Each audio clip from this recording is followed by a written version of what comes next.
sound. And we are live. We finally got there. So, hello everybody. It's me, Ryan, and Rob. We're back here to do another collectors chat. Start of 2018. Oh my God.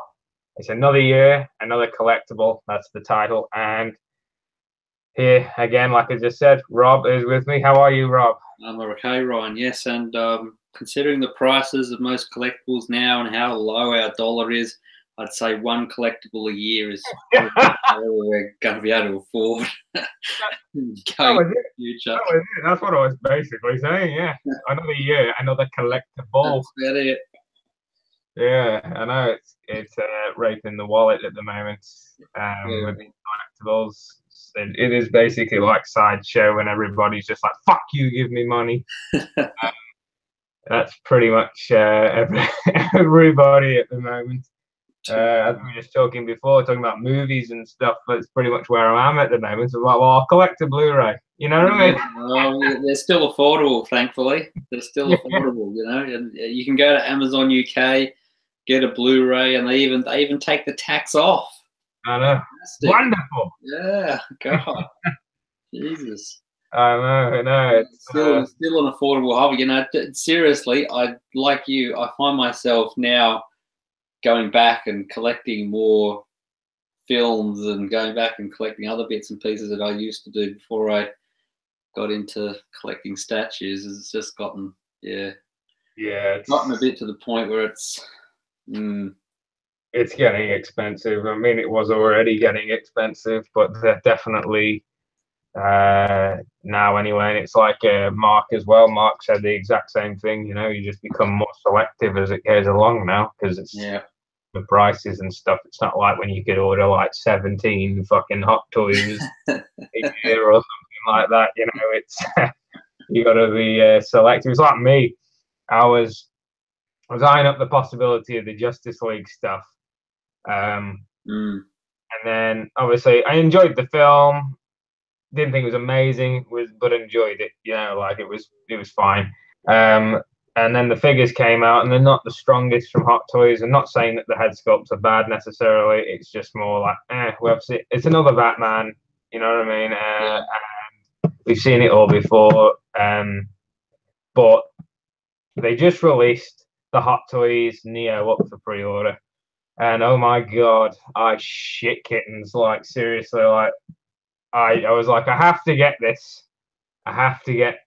I did see that. It does look really nice. Oh my God, the likeness. I mean, I've already got my awesome custom John Wick over there, which has got a spot on likeness to Keanu Reeves. So let's add another one to that collection. More Keanu. That's what I say. We need more Keanu in our lives. You need a Keanu from Speed. What was his character called in Speed? I forgot his name. Jack. Whatever it was, I can't remember. I love Speed. They've actually done a figure from Speed, a custom company have. Oh, okay. So I have to get. Obviously, I've got John Wick. I've got the best John Wick figure you can possibly get right now. Then I can get Neo. Fuck yes. Then Speed. And then we need a Johnny Utah. We need them all. We need. You need a Keanu from Bill and Ted's. Yes, and people can just come in the room and be like, "Whoa!" The ultimate Keanu figure. Yeah, and that's what we need. We need more Keanu in our lives. You're right. But yeah, oh God, that Neo. Have you talking about? I mean, earlier we were talking about a Nicholas Winding Refn film, Bronson. If anyone's seen it, have you seen his latest film, The Neon Demon? Keanu's in that. Is it?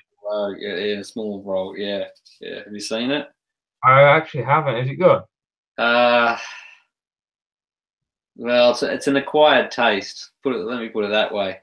Right. Yes. I don't want to say too. It's like a horror film set within the LA model world. Okay, I don't want to say too much because it's sort of, you give bits of it away. So I'm assuming it's one of these films where it's got like good performances, but it might not be for everybody's taste, sort of thing. Yeah. Definitely not for everyone's taste. Definitely not for everyone's taste. Yeah, it does have Keanu in it for, he's in a smaller role for, I don't know, 10, 15 minutes. He pops up here and there. But, any Keanu is good. You know this. Yeah. No, he's fine, Keanu. Gets a lot of stick. Doesn't have a massive range, but he's pretty good. He always gives 100%, and you can't ask for any more than that. Yeah, I mean, I usually take issue with that argument that he can't, because he's been in many dramas and stuff like that, and he actually did stage acting as well, and got was it a standing ovation as well for doing stage. So generally, if you can't act for shit, that doesn't happen. You know, and everything I watch him in, I think, well, one of the best parts of Speed is Keanu's performance in Speed.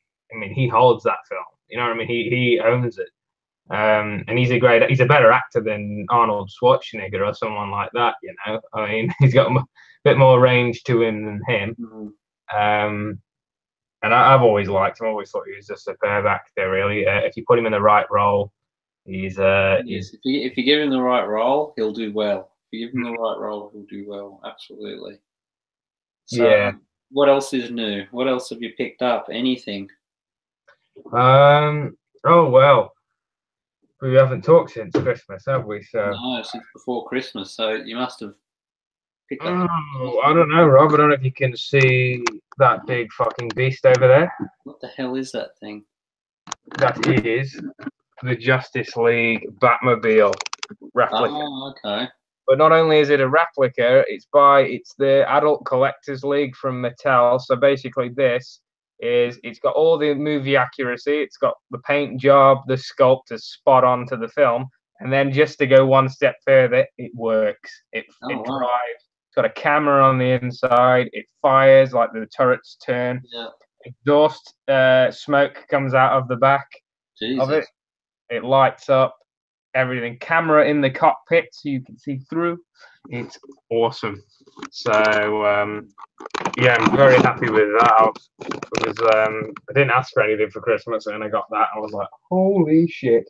Yeah. But he's got I'll tell you what, he's got a better paint job.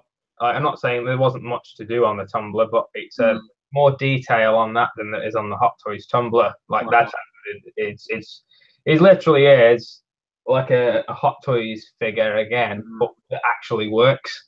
Yeah.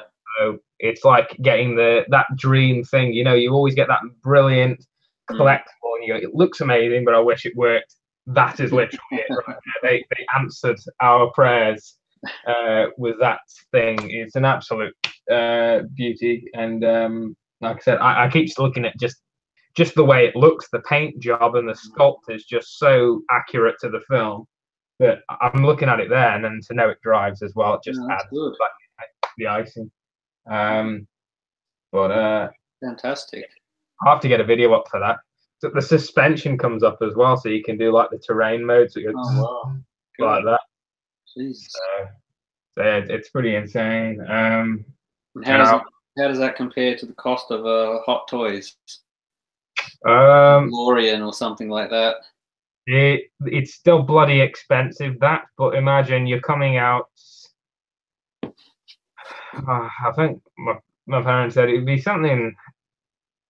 similar or slightly over, but considering you get all of the moving parts and everything. Yeah. But this is only available in America, so they actually shipped over. Yeah. At the moment.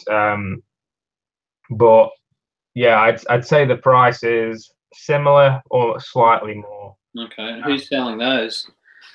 Are they like available everywhere? Big Bad Toy Store, and I think it might be Big Bad where they got it from. Okay, all right. And also certain people like who have them on like eBay and things like that. But the collecting community has been going nuts over it because Mezco were going to do one, and this is the other kicker. This is awesome. Is the fact Mezco are going to do one, and now Mezco have pretty much dropped it because they knew they couldn't compete with it because the Mezco figures fit in that. It goes with the Mezco. They've pretty much already beat them to it. They've got the paint. Mezco won't improve on the paint job. They won't beat that. they'll only do as good.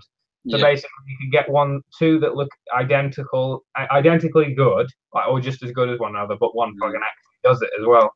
Yeah. So you just can't compete, you know. No, so nice pickup, nice piece. Was that Christmas present? Christmas, yeah. And then the bro, he got me this. Actually, speaking of Mezco, I got this. You've probably seen it floating around, but so yeah, which is very nice. I'm very happy with that as well. It's another Mezco to go in the collection. And yeah, so that's basically what I got for Christmas. But yourself, have you had any new pieces as of late? I've got that Ruffalo, the Hulk Marquette, which I put that little video up the other week. Yeah. Got that thing. And I just had I got another very old piece. Do you remember the old Ultron premium format that Sideshow did? Is that the one?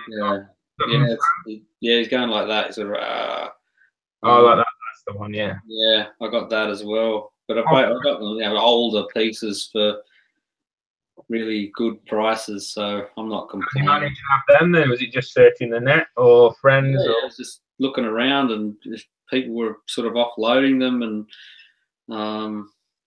where did I get? I think one guy wanted to just get rid of it because of one guy was moving and didn't want to haul all this stuff with him, so I got the Hulk off him, and the other guy was just wanted to clear his collection out. And so there's like cheap, going cheap. They're only like the Ultron's only a regular, and that Hulk is like, I don't think it's not even numbered. It's just a limited edition that Sideshow did. So whatever I don't know however many they made. Many of them to go around. So I got those cheap recently. That was, I picked those up, just that Hulk, just to finish that sort of movie Avengers set off from Sideshow. Now I've got the movie Cap, the movie Thor, the movie Hulk, the movie Iron Man, and I mean the Ultron was an impulse buy. Must have. Yes, that was like the price was right. Let me put it that way. Yeah. Like, okay. The only other, I got a pile and a shit ton of movies that I got recently. I got this is probably a bit before your time. I got one of which is the Ninja Turtles, the old television show from the 80s. Oh, bloody hell. Yeah, and we're talking about DVD. This is DVD, but I don't know if Blu-ray would help. Yeah, considering the source material that it comes from. I'll show you the back because it's a bit easier. But yeah, you can see it on the back there. Oh wow! It's got all the whole series. The reason I got that is I've got the Icon Turtles, which is I think is an Australian company. They're making statues, like little 6-scale statues of the cartoon turtles, which is what I grew up with. And I've been collecting those because they're only small little pieces and they're cheap as well. You can get them for like next to nothing. Yeah. And I'm going to put the van with those turtles eventually. And one other thing that I got was, and this I'm really happy about, was, I don't know if you can see that. I'll just put it up there very big. Oh, okay. It's the Miyazaki box set.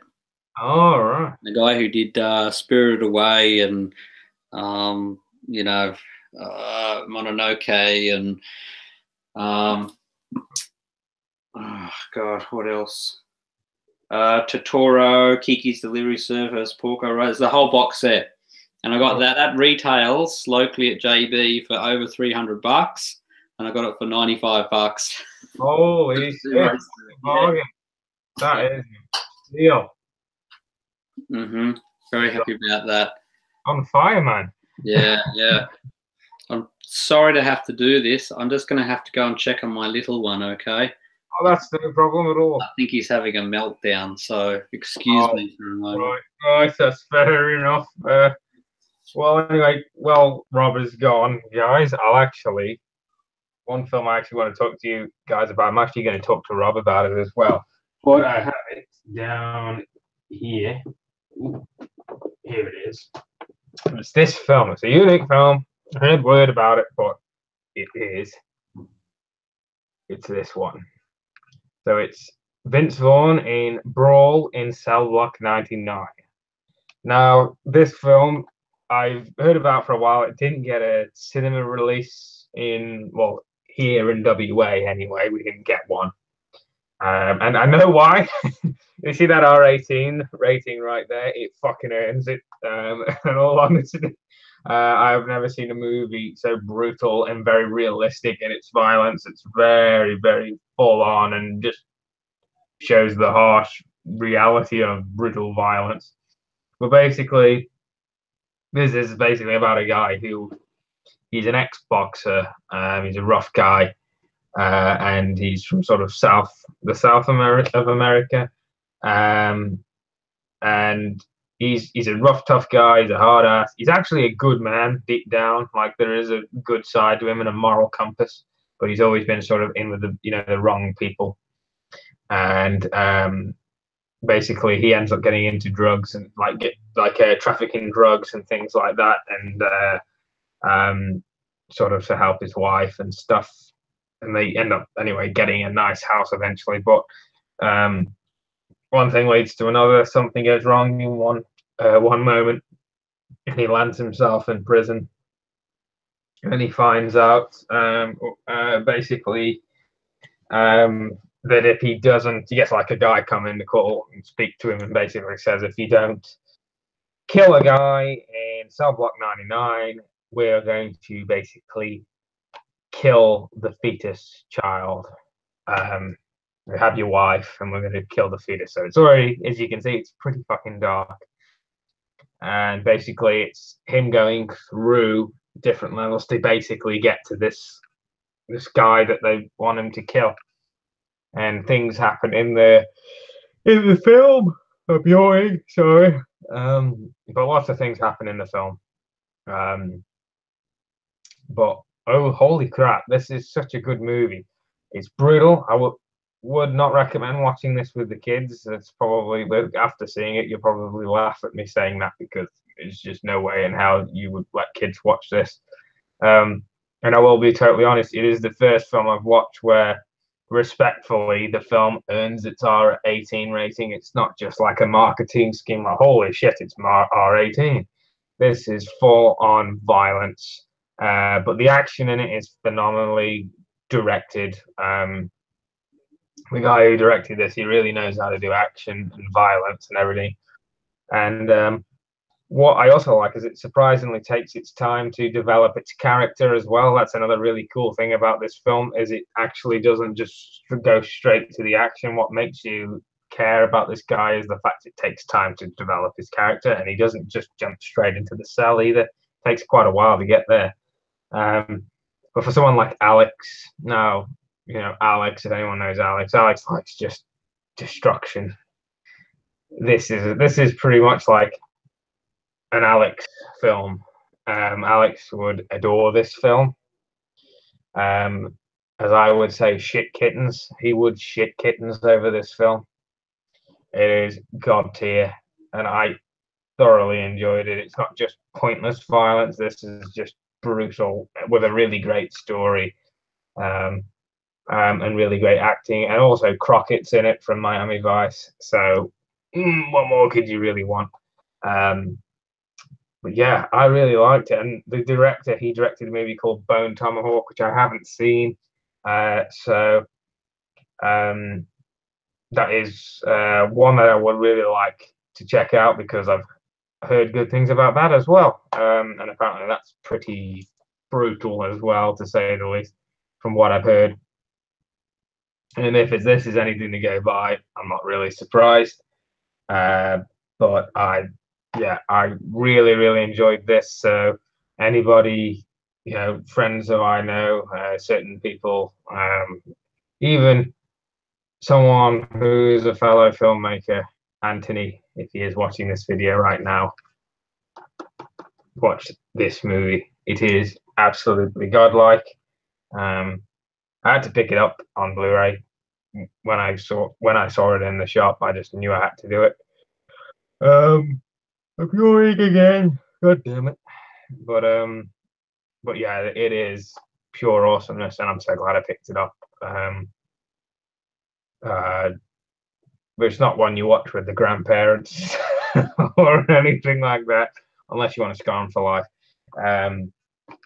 Yeah, it's definitely it's a dark movie, but it's awesome. And Vince Vaughn, holy shit! The best part actually about watching this is actually the little brother of mine. Yes, he was watching this, even though he shouldn't have been. Little shit. He actually watched this and he went, "I'm not buying this." Vince Vaughn, the comedy actor, I'm not buying him. I don't take him seriously. Anyway, by the time the film progresses, obviously from the opening scene and stuff, and you're getting into the action. He bought Vince Vaughn in this role, and he ate his words because the guy owns. He is a phenomenal actor. I mean, for me, I already knew he's a good serious actor. I've seen him in serious stuff in the past. Um, earlier on in his career, he did some serious stuff. Then he sort of went into the comedy, and then recently he did Hacksaw Ridge, which was a really good movie again, and not a comedy. And Vaughn really brought it there as well as one of the supporting members in that film. So I sort of knew he could do something, but obviously seeing him do the stuff that he does in this, it's a very different Vaughn, a very different Vince Vaughn than I've seen in a long time. It's probably one of those roles. It's like Keanu Reeves for me. I mean, I love Keanu Reeves. I think he's a fantastic actor. Again, another underrated actor, which I know there are a lot of people that like Keanu Reeves, but he hasn't done as many films in recent years. And then it's sort of just like, bang, you had John Wick, which was a phenomenal film and really showcased him as an actor, how good of an actor he is from a dramatic point of view, but also an action point of view, and going full badass. And this is basically Vince Vaughn's John Wick for me. It is essentially that. It's a self-contained film, which I like. Okay, with you yawning. But yes, it's a self-contained film, and I respect that. And it's made me want to go back and watch Bone Tomahawk now, which kind of says it all. If you can do that, it means you've made a good movie. But yeah, if you honestly just check it out. If you haven't, check out this film. It is beyond awesome. And like I actually said to Rob before this video, before this chat started, don't watch it with the wife. Don't watch it with the kids. Don't. And I mean seriously, unless your wife really likes watching brutal shit. Which in that case, I'd say she's pretty. She must be a keeper. But yeah, really, really, really good movie. And yes, that's what I've basically been doing lately. I've just been buying a shit ton of Blu-rays because, again, as we were just talking about, collecting is getting rather expensive. And the only really thing I've done in collecting is, if you can see, as I've rearranged the rooms. So basically, the busts now are out of the bestas. We no longer have them in the bestas, and I actually prefer them out here now. If you can actually see, we've got Bats there and Iron Man there with the badass Batmobile in the middle. And then these are just taking up some space with bags and shit, but they're all going to get pushed back at some point. So that'll be more space for collectibles, like just here. So we're going to have a bit more space, and those boxes in the back are going to get shifted at some point. That's going to look good. And then right now I need to buy some more shelves, but they're the same. So for people, quarter scale stuff's in the middle, but I'm actually thinking about putting the Blu-rays in here at some point, and just using that. Obviously, Keats is in there. They're the same. I've got those quarter scales down there. So you've got the statues here, and you've got Hellboy and Deadpool right there, looking godlike. And if you look down here, this is where it's a temporary thing right now, but I wanted to test it just to see how it looks. But the Blu-rays are all in here. I've got a whole shit ton of Blu-rays. And you know, so I've got a bunch of animated stuff, pretty much all animated at the top there. A bunch of animated there, and then as you can go along, there's just more films. You will see John Wick. John Wick is in there. Actually, just trying to hook this around. Hold up, guys. We will do this. So, anyway, you got all these films. Bit of a gap in between. Went out and bought a shit ton. They've just done, if you can see, a Silver Bullet Blu-ray restoration in 1080p. They've finally done it. They've finally restored it. And brought it out with this new cool box, like an anniversary one, which is cool. So I had to pick that up because why not? I have my Tarantino collection just over there, and Batman stuff. And you come down to the second level again, the Raid recommendation of The Helm's Dog, and I tell you what, it's an awesome movie. 12 Angry Men. Recently, actually watched that. What an awesome film! Awesome. Edge of 17, I fucking love that movie. I don't care what anybody says, it's awesome. And yeah, so there's a whole bunch of movies here. You got It in the middle there. And at the bottom here, we got all of my movies again. John Wick and John Wick 2, obviously, my Bibles of the movie world. And Blade Runner and Blade Runner 2049 as well. Also godlike.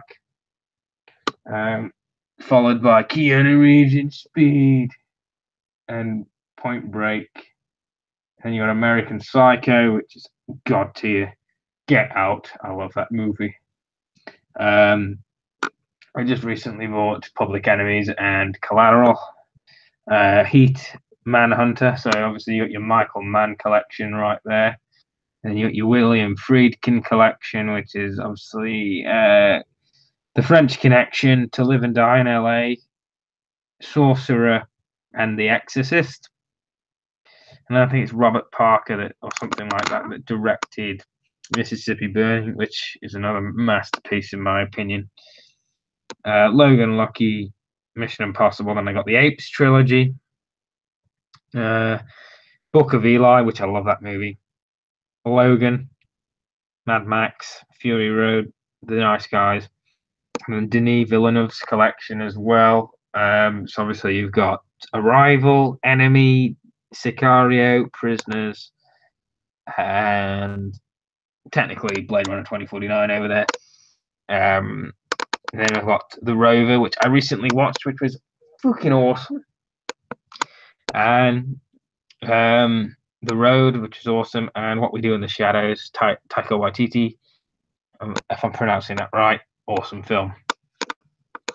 Also, just down here temporarily with him, we've got Hudson. What's going on, man? Love that figure. Such an awesome likeness, eh? If you can actually fucking see. Yeah, then I decided I don't usually buy pop vinyls, even though people keep fucking giving them to me.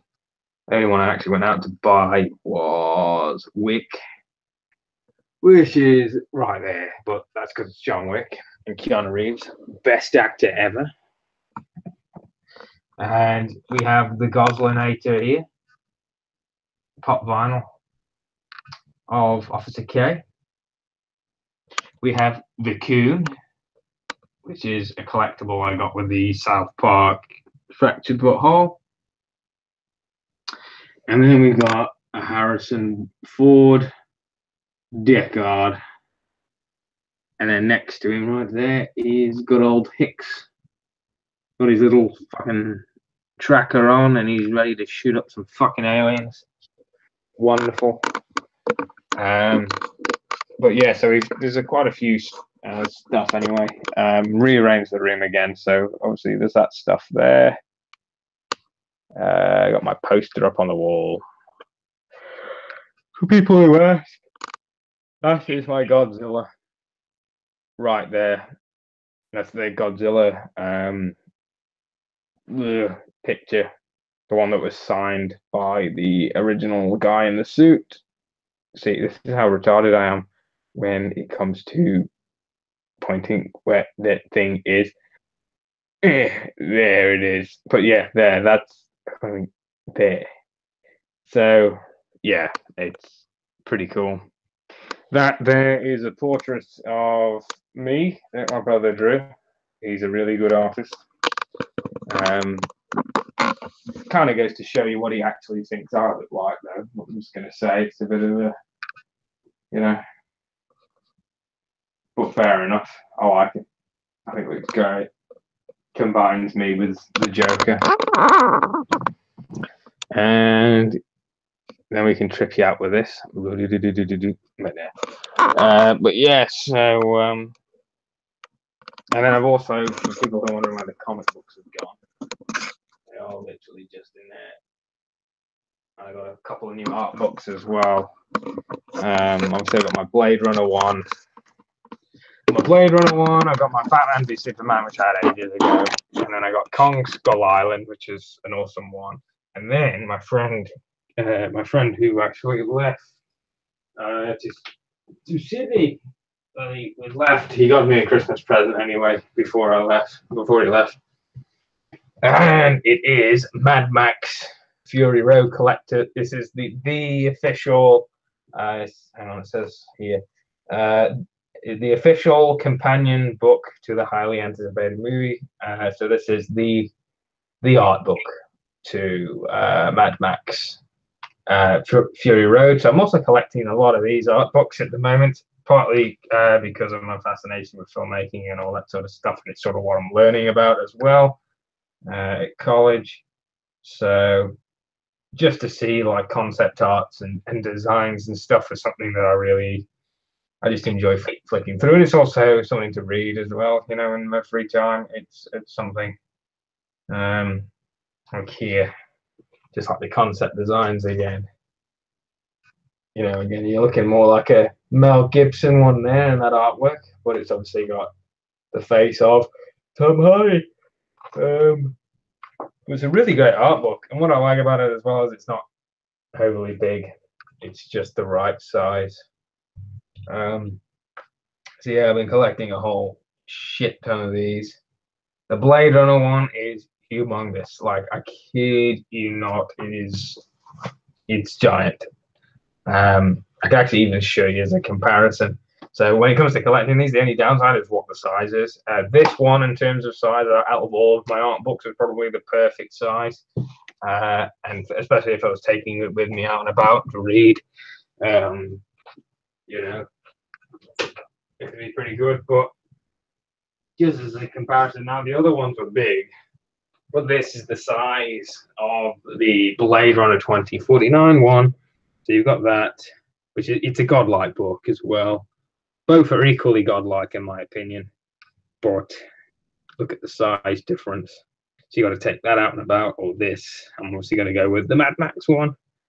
But yeah, there's a lot of stuff, and even Rob, when he gets back, you know, I recommend getting this. There's a lot of cool shit in it. There's not just the artwork, it's also the behind the scenes stuff and just talking about the early production process of how they were going to come up with it and what they were going to do and what Denis wanted to do with the film. So there's a lot of cool stuff in here. So if you are a Blade Runner fan, and I know there are plenty of you out there that that like it, this is awesome. This is something you need to get. There is actually a super duper collector's edition of this book again.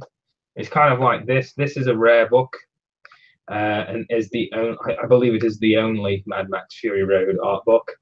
well, it says it's the official one, so I assume it's the only one. But there's two versions of this one. There's this version, and then there's a really expensive version, and both actually go for a lot of money. I managed to pick it up for really cheap. I picked it up for about $40, which is crazy, I know, but I picked it up first before sort of like people started catching on to them. But there is one with, I think like not Mondo, or just art prints, like little mini posters that they came with it, which is yoink again. But yeah, so there's like different, obviously, from different points in the film, but there's posters taken from this like screenshots, and then they've turned them into pictures and posters sort of thing. And they came with this, but I believe they are like a lot of money. And these are going for a lot of money on their own anyway. So you can imagine with the special super duper rare sort of pictures that come with it, like the posters, mini posters, or whatever you want to call them. It's going to cost a lot of money. So yeah, but I do dig this book a lot because it's got a lot of cool stuff in it. And that's basically what I've been doing lately, is just collecting a lot of Blu-rays and a lot of art books. And Rob is back now. You saved the day. Good on you, Rob. The real superheroes of the world are mums and dads. Remember that, kids. And I was just saying, Rob, I've been collecting not only just Blu-rays and shit, I've also been collecting like limited edition sort of art books as well. And I was just talking about this one. Yeah. And then a friend of mine, he got me a special collector's edition of this Mad Max. This is the official art book, the official one. And what I said is great about this one compared to this one is the fact of the size. So if I was going out and about, catching the train or whatever, this is a little bit easier to read and carry. Yeah. So, but yeah, I was actually just saying, sort of, there's a lot of good stuff coming out with the art books, and I said there's another version of that art book which comes with like prints, like art prints and stuff, which is going for quite a bit now. But I picked that up for about $40, and my dad said online they're going for like a lot of money now, even that one without the prints. Oh, okay. So have they sold out at Amazon, places like that? Yeah, I definitely pick it up if you can, because not only does it have the artwork and concept art and also behind the scenes photos from on the sets and stuff, but it's also got like Denis talking about the process, coming up with the story, and yeah, some really cool stuff in there. But yeah, really, really cool. I was just talking to him before you went. I was just talking about this gem. What's that? Oh, yes. I was just saying, don't watch it with your missus. I'm all good because I don't have a missus, so that's me sorted. I can just put it on. Yeah. For poor blokes like Rob, he has to, stick it on whenever he can. That's what it would be. It'd probably take me about 4 years before I could watch it, I think. Yeah, you'd have to get like a temporary like divorce or something like that, Definitely.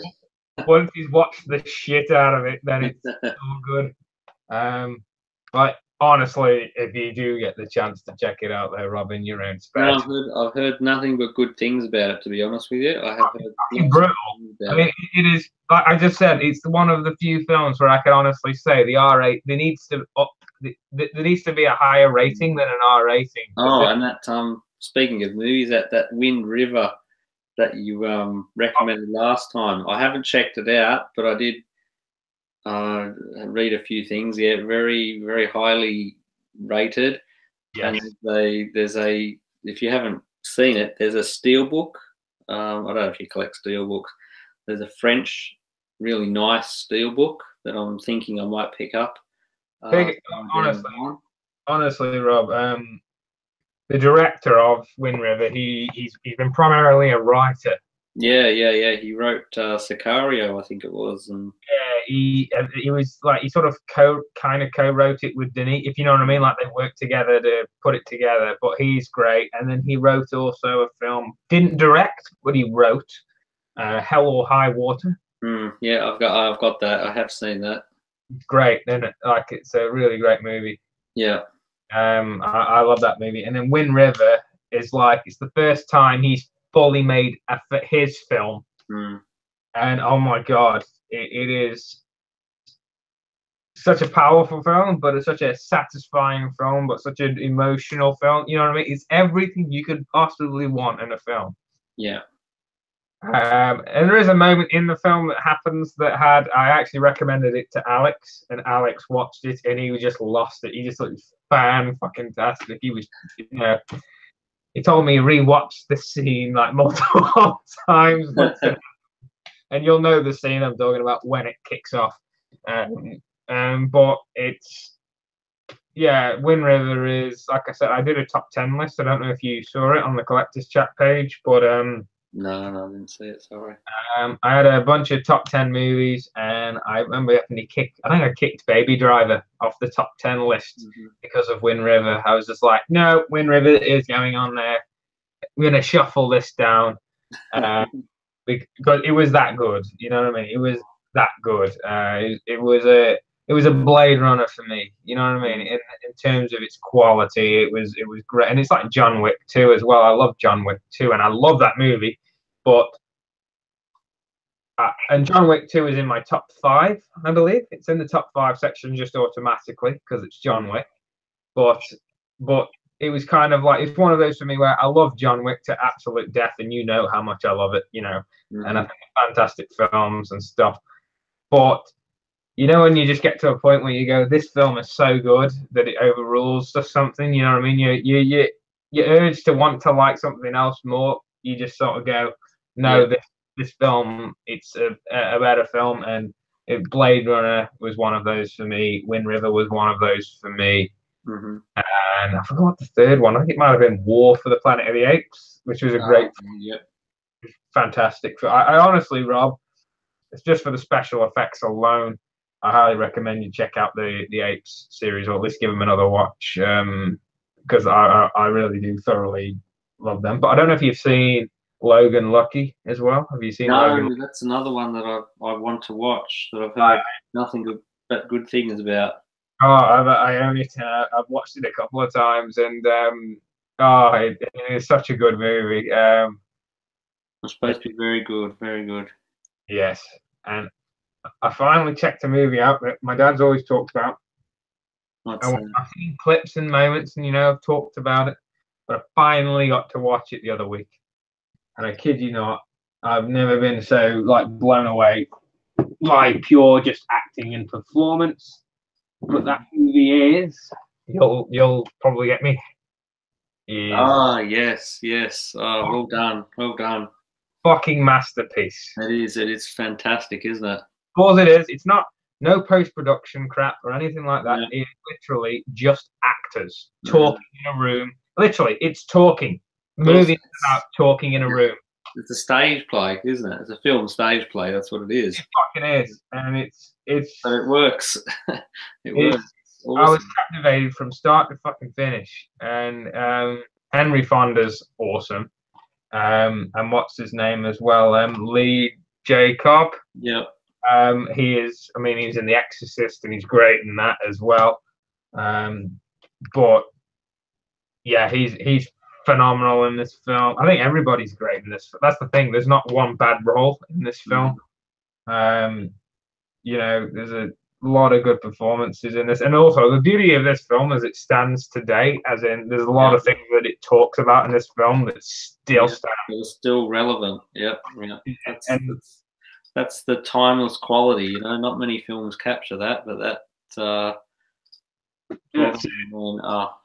And then classy picture. Oh yes, and one as well. Rob, hang on, just knocked over my Blade Runner 2049 pop vinyl then. Finally watched it on your recommendation. You got it. I watched it the other night, right? My dad was watching it with me as well. Oh, yes, yes. And he was like, let's put on. Beautiful remaster, by the way, on Blu-ray. Yeah, it's good, doesn't it? Gorgeous. Proper Blu-ray remaster, that.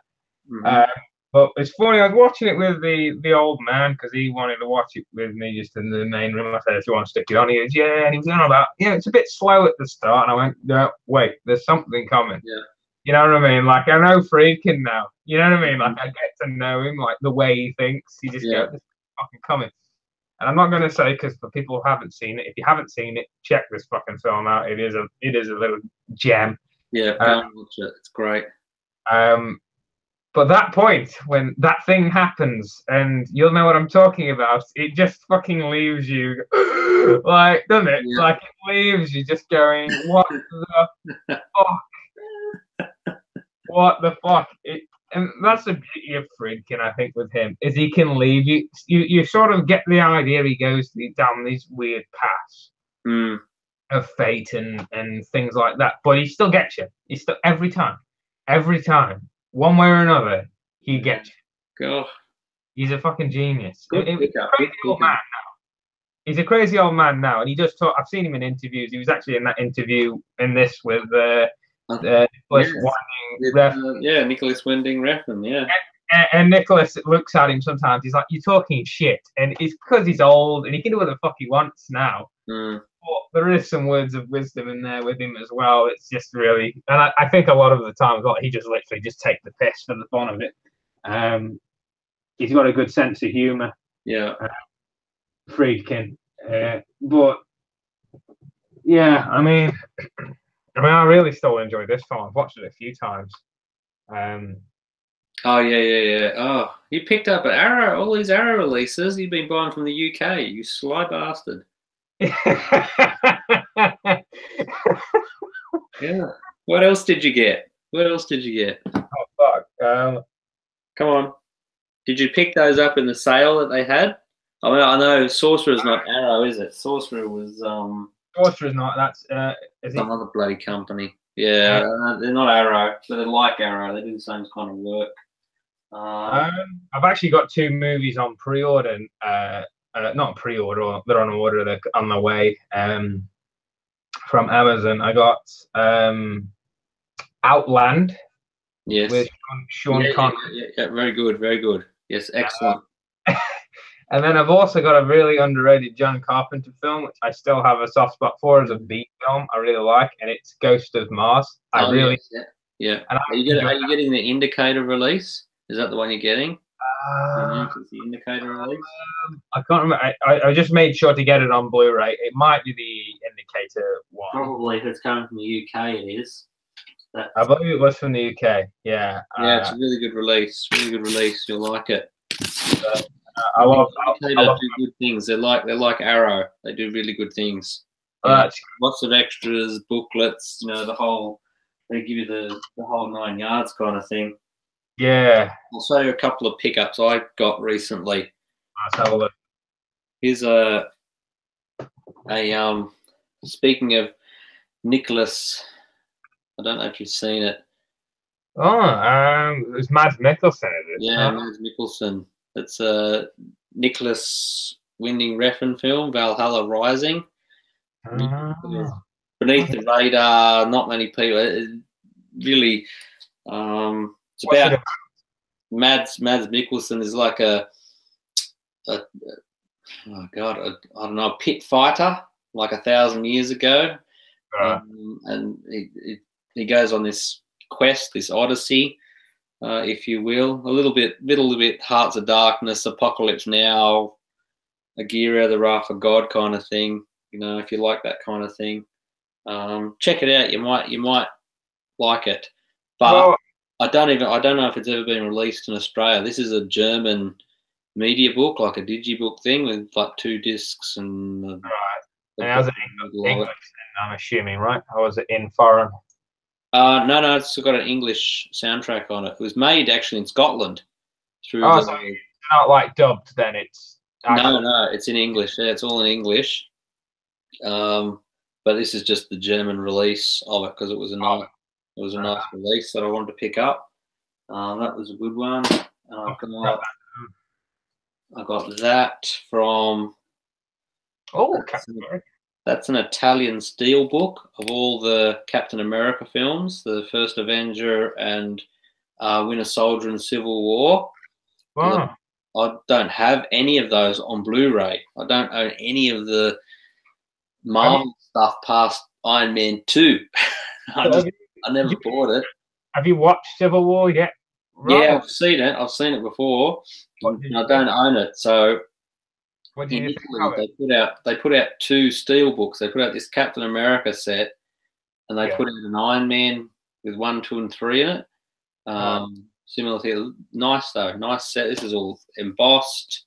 Border, the whole. That's really nice. So that cheap as well. Yeah, it's for a steel book with 3 movies, cheap. What did you think of Civil War, Rob? I liked it. I thought it was one of the better Marvel films I've seen for a long time. Yeah. Yeah, I thought it was okay. I prefer Winter Soldier myself. Yeah, so do I. I think Winter Soldier is probably about the best film they've done. I think that or for me, I love Guardians just because they're on like another frigging playing field of insanity. You know what I mean? Yeah. I'm a bit weird with Civil War. Like, I don't hate it. You know what I mean? Like, there's not a bad movie. Yeah. I think it's more. I just found it overhyped. If that makes any sense, that's probably lots of it. We could say that about a lot of movies. Oh, I picked up this as well. This is a 4K restoration of Argento Suspiria. I don't know if you're familiar with it. Giallo, but it's limited. This is only, I think, 3,000 copies with the slipcase, and this is still sealed. I haven't opened it up yet. I'm curious, Rob. When they say 4K restoration, obviously everything's in 1080, right? Why do they call it 4K restoration? It's been restored at 4K, and but then it's just been down converted to 1080p for the release on Blu-ray. But if they wanted to put out a 4K version, they could. Right. What else did I get? Talking about Arrow, they had a sale before Christmas time, and I picked up this with Roy Scheider, Cohen and Tate. I don't know if you're familiar with it. I've seen that. It was in the when I was actually being a sly bastard and looking for the. I saw it in there. I was curious. I had a look at it, but it's quite an overlooked film, isn't it? Watch The Big Knife, that's a good sort of film noir. Who's in that? Jack Palance is in it. Okay. Rod Steiger. Good film noir. Another film noir, Glass Key, which is it's a bit older but nice, good film. Alan Ladd in that. And then Sorrow and the Pity, which is about World War II and the Nazi occupation of a French village and the French resistance. Really good film. Marlon Brando's only directorial effort, One-Eyed Jacks, in a really nice restoration. That's excellent. Carl Malden in that as well, I think it is. Is Marlon Brando in it for more than 5 minutes in this one? Yes. Yeah. All right. So that's a really nice release, restored again, that one, and Joe Dante's Matinee. Nice. Yeah, that was good. I picked all those up in a sale that they had. Good. Nice films there, Rob. Yeah, I think here's another one you might. I don't know if you've seen this one. Have you seen that? Is that Heat? No, it's not. Like Heat, Ronin. Ronin. Oh, I have not seen Ronin. Oh, watch it. It's good. If you like Heat, you like this. Same, Yeah, same sort of vibe, yeah. Anything, I love Michael Mann. I recently picked him up because I've actually been out the loop with Michael Mann. Like, I've seen brief stuff, but I've just picked up Collateral recently. Oh, yeah. And Public Enemies as well. Mm-hmm. Give those a watch. Apparently, they're fairly good if you're into his style. So, well, this is John Frankenheimer. This is probably the last really good film that he made. Excellent. Right. Go pick that up. That's a good watch. What else have I got down here? Hell. I think that's about it, really. One more. I picked up this, another German release. That's do you know that? You might know from the picture. I'm a bit like, it seems familiar, but I can't quite put my finger on where I've seen that. What's that? It's the Never-Ending Story. Oh, right. That's old, really, it's from 1984. I saw it when I was a kid.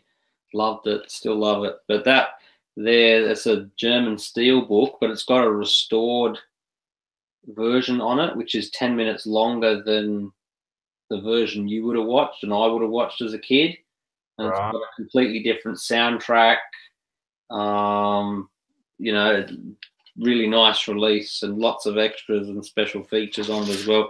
And everything on here, on this German set, isn't on any Western release. What is it with Germany? They seem to be getting the better deal with everything. No, it was a German production. So what happened is there's a German version of the film, and there's an international cut, which when they released it around the world is what I saw. But then, there's this other version which is longer and has different music in places and things like that. That I only, I found out about, I don't know, maybe how long ago when the internet sort of came along. And well, I actually had this on this set here. This is like a German set of the Never-Ending Story, like the book. It's sort of, you open it up and it's got the book inside and da. But it's got that cut on it. It's got the international cut, like the version I saw as a kid, and it's got the German cut, but it's only in German. There's only a German soundtrack. So I've been waiting for this German cut to come out with an English soundtrack, which is what this has got. So like the best version of the film out there.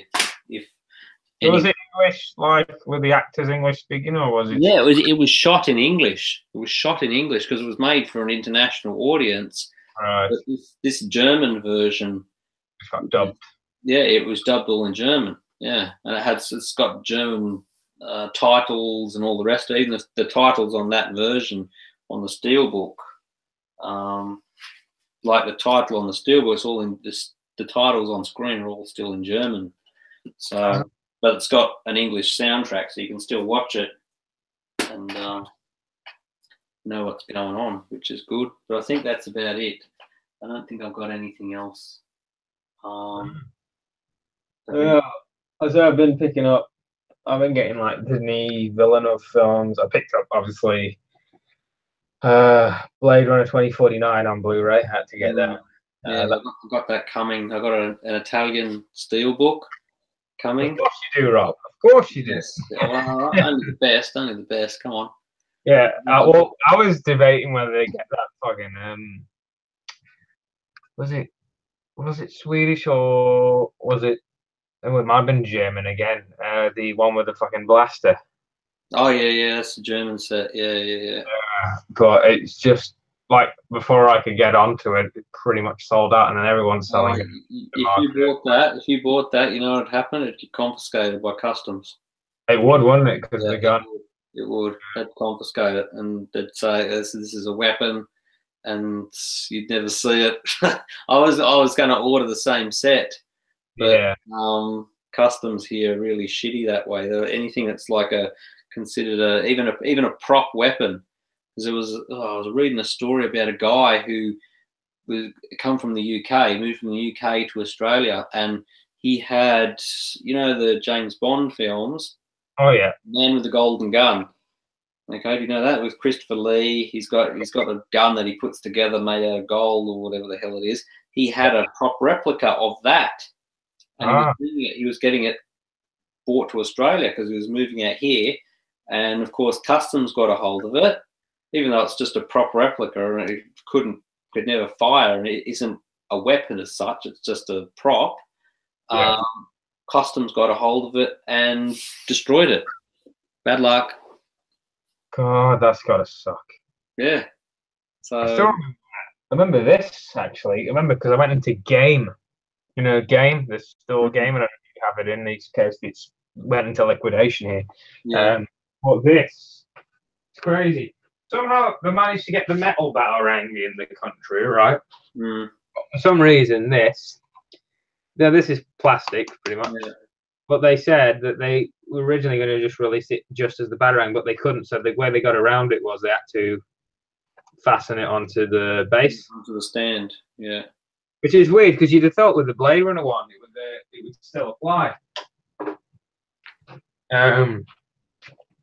You know, you'd have thought it would have still applied, but no, not here. I've heard that. Well, I've spoken to people that have imported stuff like that, and you can do it, but you got to do a lot of paperwork before you even consider importing anything like that into the country. You know, you got to really. Sometimes you have to get a gun license. Make sure everything is done and dusted from a legal perspective before you import anything like that. So maybe you dodged a bullet not getting that set. Seems that way, yeah. I know, because who is it? HCG, Hollywood Collectables Group. I think Mark said last time. You know, they've put out the prop replica of Deckard's blaster from the first film, and it's a really, really nice replica. I'll see if I can bring it up here. Maybe we can share it. Let's have a look here. Oh yeah, there it is there. Oh, it's the stand. Oh, there it is there. His from 2049, but it's Deckard's blaster. So can we share me? How do we do that? I can just do it. Hang on.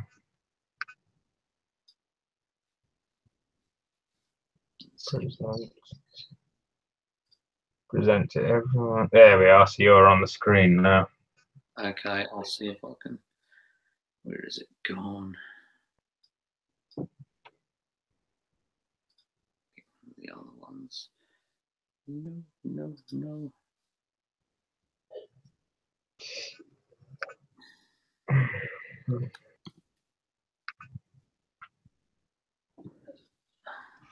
We'll just dig it up.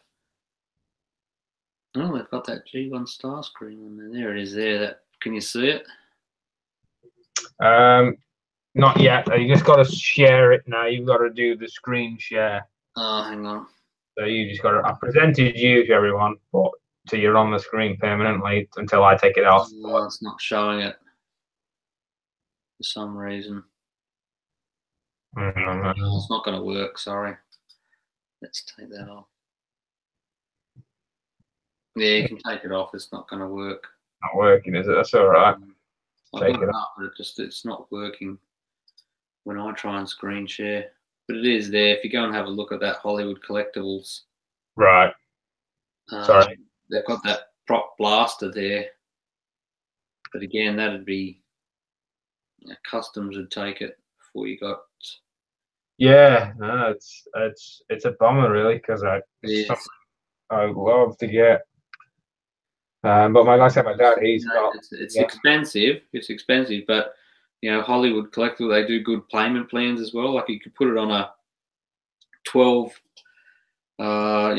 step payment plan, which is like it's $80 a month kind of thing. So you know, you wouldn't have it for a little while, but it's feasible that you could do that.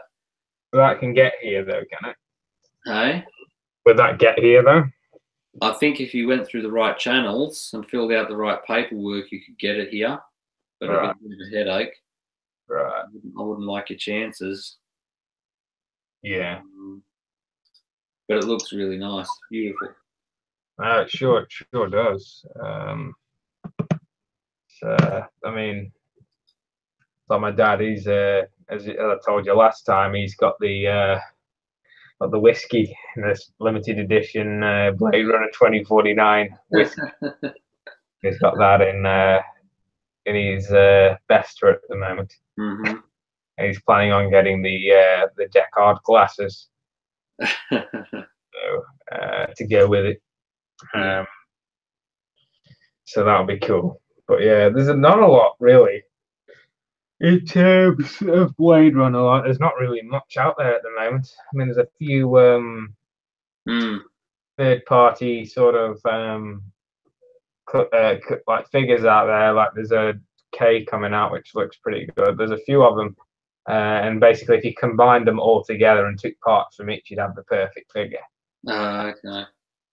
So that's. I mean, I'd love a K figure and a Deckard figure, in fact. But I think because of like the fan base being very niche in a lot of ways.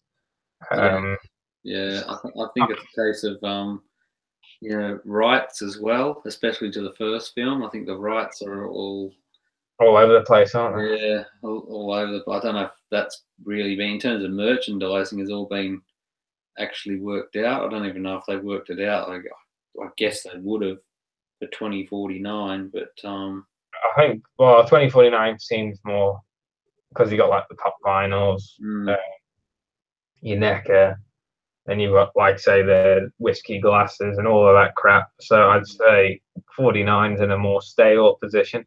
Yes, yeah, but I'd love. I wish Sideshow's sort of one of my or anyone really now, one of my I guess Grail pieces would be like a Deckard premium format, with his trench coat and from the first one, obviously.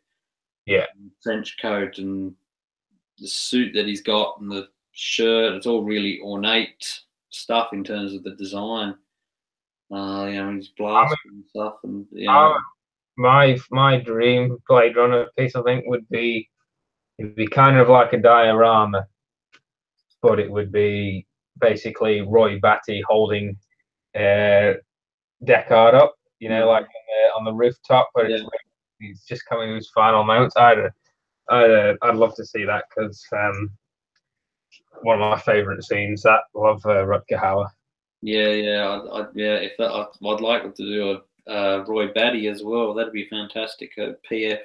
Oh man! I mean, speaking of the limit. Yeah, that's it.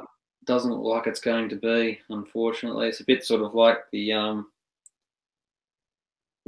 Clint Eastwood Man with No Name PF. I'd love to see a sort of Man with No Name PF, but supposedly he doesn't give his rights out, and no one has rights to make his likeness, and it's not likely something we're ever going to see, which is a bit of a pity. It is, isn't it, really, when you think about it? Because, like I say, it's an awesome film. Oh man, I'd love to get an Eastwood. I mean, there is the 1/6 Dirty Harry PF. Have you seen the 1/6 figures of him? No. The 1/6 one, and they've done all Lee Van Cleef.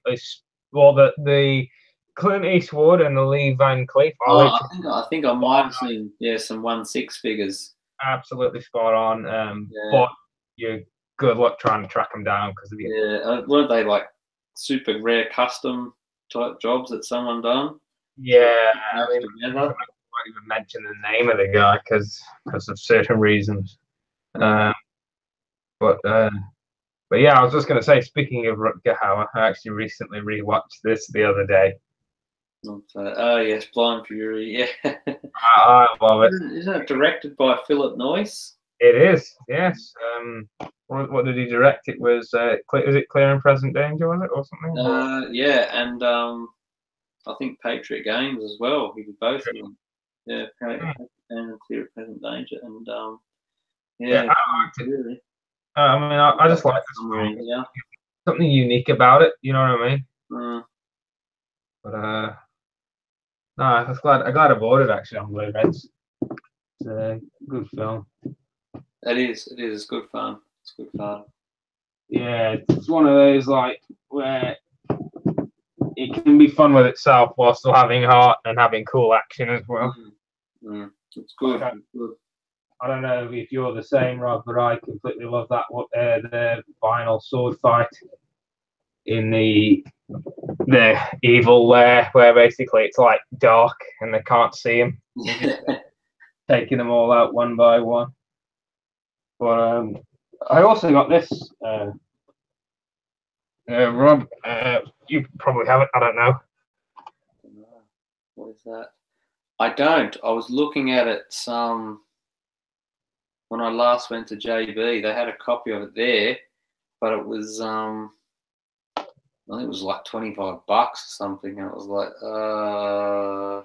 Yeah, no, I'm not going to pay $25 for no.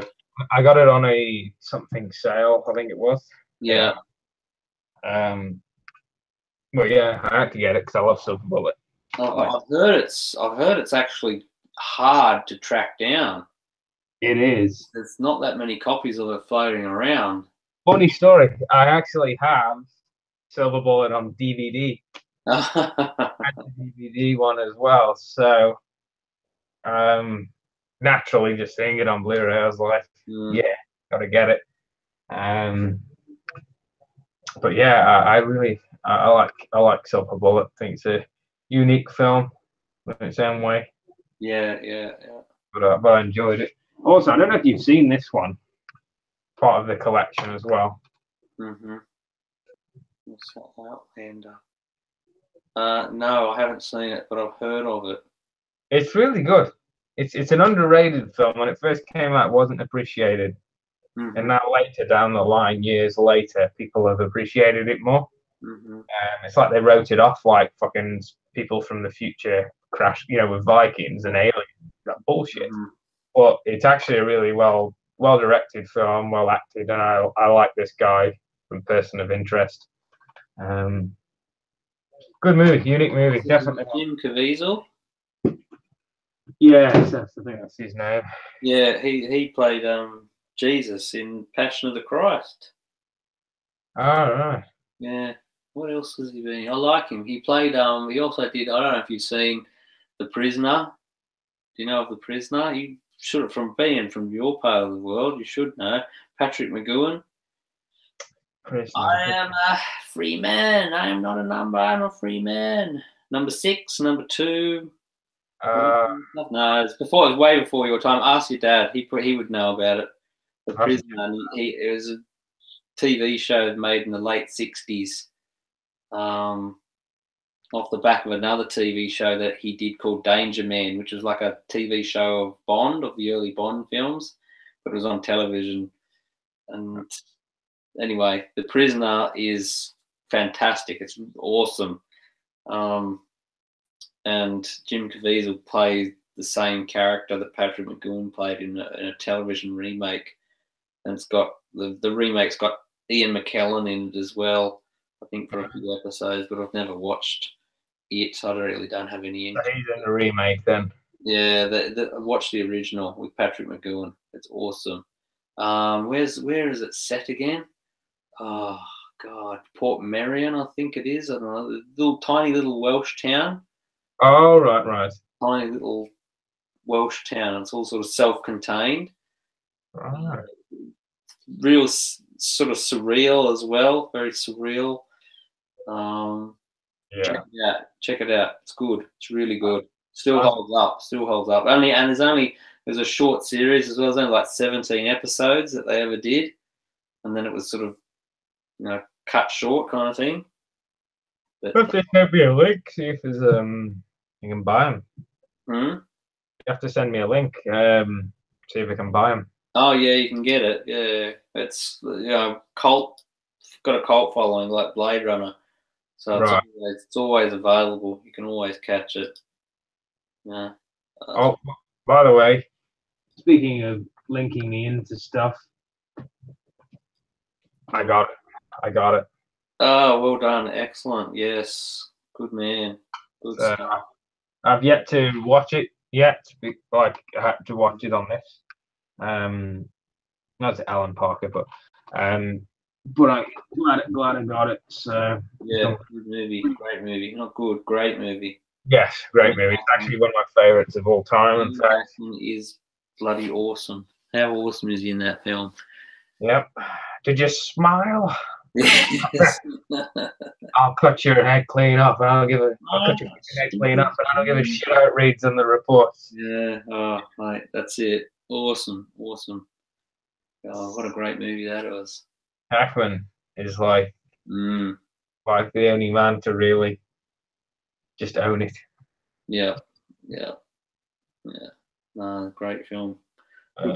Lots of good pickups. I think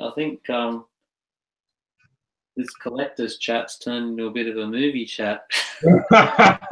Yeah, I think it's with how tight things are getting at the moment. Yeah. Tell me about it. I've heard all the other collectors out there are sort of easing off a bit. Even they're all unboxing their $1,200 Thanos on Thrones. So, yeah, which is no thanks. No, you can keep that. God, Jesus. Yeah, that would be. Won't be collecting for a while then. No. I sort of sat down the other day and thought about, if you bought that from Sideshow Direct, $1,200, then you pay shipping, then you get hit by customs on it as well. It ended up costing, over $2,000 local dollars to get that piece in, from Sideshow. If you bought it from Sideshow, over $2,000. It's like, wow, yeah. Jesus. Yeah. Yeah. Well, same with me. I've just been. So I'll probably pick up that Neo. Mm. Just because it's. How much is that going for? What are they asking? I believe it comes to about 300 something AUD. Yeah. But I want that, and then if they do an agent like Smith as well, and a Trinity, and even a Morpheus, like I would be all over that. Yeah. So and it's different as well. We haven't really got that much Matrix stuff out there. No, there's hardly anything, is there, of the Matrix? And it's the closest thing to like a DX as well. The new one, like it's literally like packed full of stuff. Like it's got lots of weapons, lots of switch outs, lots of different options you can display them as. So it's like one of those. It's bang for your buck on top of everything else. You know what I mean? It's delivering. So it's definitely one that definitely one that I enjoy. I think if I bought it, I would have that on display and be very happy with it. So, I mean, I don't know if you can tell anyway. I was just showing everybody before when you went away. If you bring your round, attend to family duties. Yes. So have you noticed I've rearranged the room? Mm-hmm. So now the busts are out. Yeah. So what have you got in their place? So right now it's just temporary, but because I'm gonna finally get the doors and refit everything on. But so I've still got Keats in there with that one with the comic in the background, just there. Mm-hmm. And then over on this side, down there is just those two in there. But I'm going to move them once these sort of move back. I'm going to move a bunch of these back. So that's going to have a slot for them, which is going to open up space here for more figures in the future. And then down there is just the Blu-rays right now. It's looking pretty packed. Yeah, and then here is I've just put them there for now without the shelving. So, but the idea is I'm going to probably move these quarter scales to the side probably, and then just have the Blu-rays in the middle. Yeah. So easy to grab, and then probably fit like a few extra pieces just down in these ones, if that makes sense. Yeah. Be selective, of course, but you know, it's just room for those few rare pieces that I want, or the couple that I want. But there's a back there. There's a bit where all those boxes are over there, so they're going to get moved, which will push it back as well. So there'll be a few extra spaces here. But just basically just tidying it up, if that makes sense, and then it'd just be about being more selective on what I buy. And I've been pretty selective anyway most of my life. Anyway, you know, like I don't just buy shit.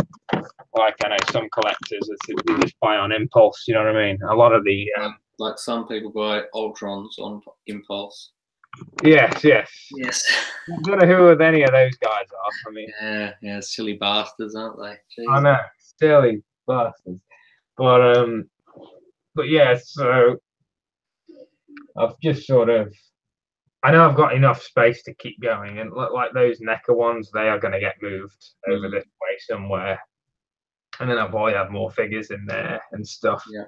And I don't know what you think about the Blu-ray idea up the top here. I think that good. It just seems to work better, easier. It's not using too much space then. Well, I actually, because I ran out of space, I've actually got anything now that comes in just a standard Amaray case, just your standard stock Blu-ray case. I jump the case now, and I have you know, like disc holders, disc wallets. Right. Go in there, like they're good ones. They're good ones. So they don't scratch the discs or anything. But I don't have any more space for just standard a container of standard Blu-ray cases anymore. Everything that goes in here is, you know, like a decent sort of special edition, you know, box set. That's the kind of stuff that you've seen already or you've showed already also. Yeah. And even then, I'm running out of bloody space, as you can see. Yeah.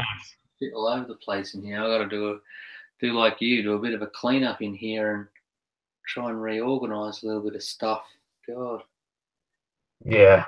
It's crazy. Since I've done all of this reorganizing, it actually has made my room look bigger. I'm into it. There's just more room to do stuff. Yeah. So it's always a plus. It's just about moving certain boxes out and all that. And I think that's the one with the collecting. It's not always the figures that take up the room. It's the bloody boxes that come with them. Yeah, no, tell me about it. I mean, cleaning. I got to fix. So I got a big garden shed down the back of the house, and I've got to redo the base of it.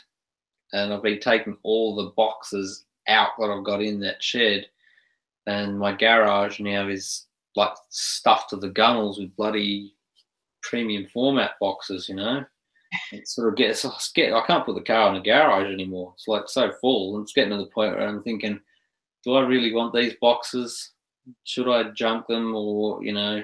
It's funny that my busts, I believe both of my busts, I've chucked the boxes to.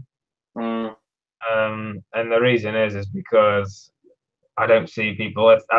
Hypothetically, if I did sell them, I think most people would buy locally anyway and come pick them up, especially in Australia. Yeah. Than selling. I mean, they cost way too much to ship. Yeah, well, that's. I mean, if I was ever gonna, I'm sort of think like that. If I was gonna sell anything, it would be I would only want people coming to see the piece, cash in hand, cash on the barrelhead. You take it away. There's no way with all the sort of scam artists out there and all the crap people pull. There's no way in the world I'd be, you know, selling stuff on eBay or Gumtree or anywhere like that and just boxing it up and sending it off to them. No way. Yeah, no, it's not worth it falling down that crap. Too much, too many people out there pulling tricks and fast ones and doing all sorts of shady and shonky things to be doing anything like that. Yeah, it's just you You come and look at it. You like the piece. You box it up. Here it is. Off you go. See you later. Yeah. No risk that way. Yeah. So, I sort of keep contemplating, do I throw out all these boxes? Do I get rid of them? Because I can take some of them with me to work, and I could sort of get rid of them. Yeah. Easily. But I don't know. Yeah. It's a bit of a quandary. Yeah, I'd say for me, it's like the hot toys and stuff. I mean, even them, I'm thinking about possibly getting like, like the plastic containers, like almost like the fishing tackle boxes and stuff, and putting the parts in those. Yeah. That way you can store them all in there. You know what you're looking for, and it doesn't take up nearly as much space as these boxes do. And that just depends on the box, I think. But I've managed at the moment to have a clever enough way to use them. Like they've got the ones at the top there and stuff. So it just depends. Yeah. Keep on yawning, man. Keep yawning. Yeah. That's getting on here, I'm telling you. Yeah, those are the dilemmas of being a collector, aren't they? That's it. What do you do with all the bloody boxes that these damn things come in? God, Yeah. Boxes all over the place. Yeah, I mean, it's like the Batmobile. I believe we chucked the box of the Batmobile. But it's because, like, once you put it together, it's there, and I'm not going to ever get rid of that bastard unless someone, like you say, comes and picks it up or fights me for it. These boxes are, the big pieces, your boxes are like the size of a washing machine kind of thing. That's how much room they take up. It's like, Yes, you do. Oh, by the time you realise you don't really need them. If someone really wants it, they'll come and pick it up anyway. Yeah. No, so I always say when people go like on about collectibles being like mint in box and that keeps its value. I just go bullshit. Like pretty much, if you're buying it off somebody else, you're generally often buying it secondhand anyway. And on top of that, I'd much rather buy it from somebody that's had it on display that knows the condition than somebody who's left it in the box and has no fucking clue. Yeah. What the condition is like. I see, Ryan, just taking a bit of a left turn, that you're nearly at 200 subscribers. Yes, I know. It's very crazy. Nearly there. Come on, keep hitting your subscribe button, people. Get him to 200. Yes, that'll be great. No, it's weird actually. The last few months and stuff. I mean, I've been at college and stuff and been busy, so I've been unable to make videos. And people are still subscribing. They're still messaging me about things, asking questions, writing nice comments here and there. It's like Christ. I mean, I had one guy, maybe shitty comment. I had this one guy bitched about in one of my videos that apparently my nails weren't cut to his liking. And I think I wrote something like "lol, glad it pissed you off" or something. You mad or something like that. I think I was that tired that I didn't have the energy to try. I just thought, "Fuck, what a joke!" I'm like, that's all he got from the video. He watched a bigger video and fucking pulled me up on my nails. Oh, speaking of that, they actually need cutting now. Look at that. That must trigger him. Whoever he is. Make him mad. Trigger alert. Trigger alert. Trigger alert. He's probably one of those that, like, wears the Mickey Mouse gloves, when he touches his figures. Yeah. Because he believes if he touches them, they'll, like, disintegrate. I love those people. Oh, God. Don't touch them. You need your Mickey Mouse gloves on. Yeah. You just, like, why? Like, you got more chance of scratching them wearing Mickey Mouse gloves. Because you got the fabric rubbing alongside it. Yeah.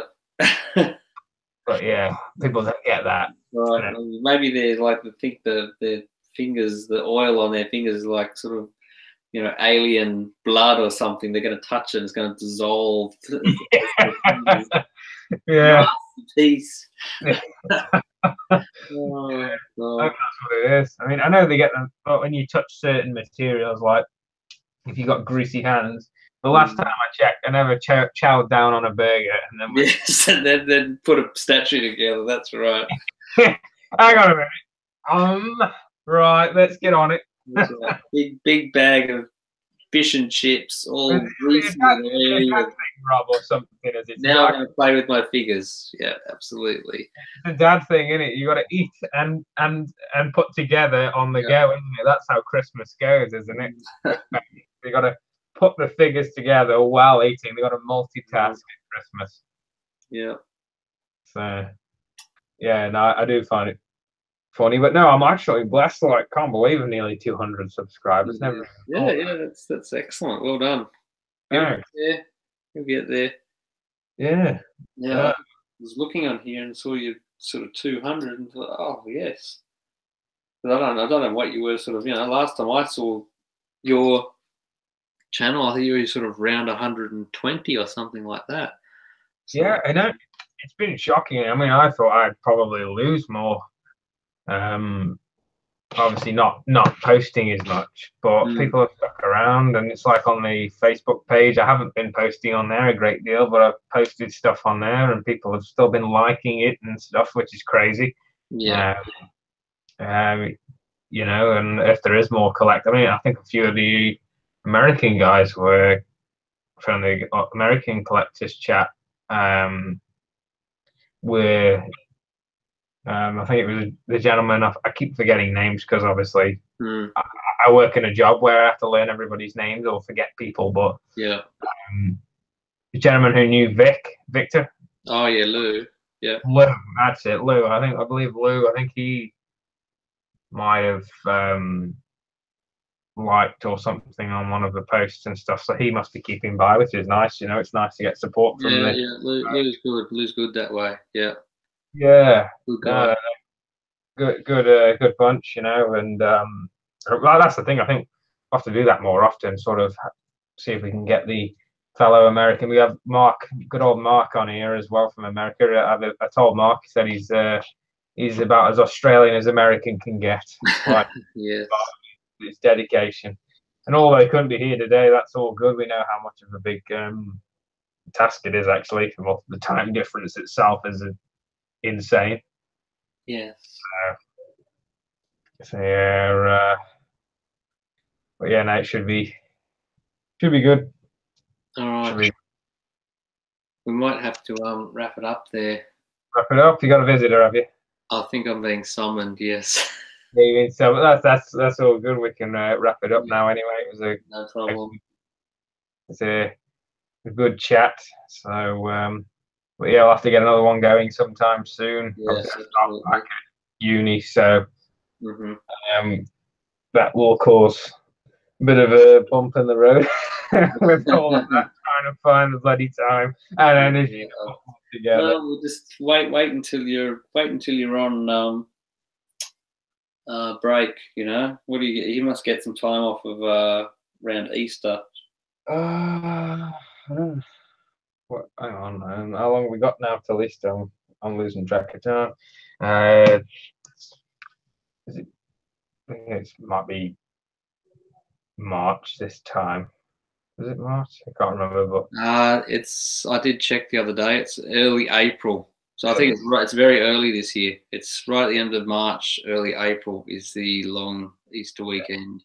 Yeah. So I'll have to.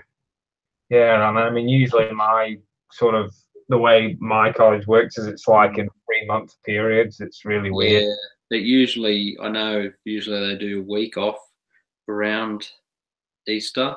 You might do, yeah. I mean, the last time when I started at a different point of the time of the year. So this is the first time starting right. You're doing what are the autumn semester? Something like that, yeah. So yeah, but I should be. Like I'll get it together, or if I'm put it together and give us a bell, and we'll do it again. Hopefully, we can get Mark on here, and at the very least, and yeah, power some of this stuff. Try and heckle Charlie and yes, stuff and Alex. But yeah, so we'll wrap it up there anyway. So thanks again. No problem. Anytime.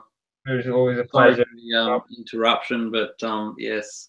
Oh, it's no problem. People call sometimes. Hey, it's life. You know, it is what it is. It's live, isn't it? That's it. It's live. That's life. That's what happens. Go with the flow.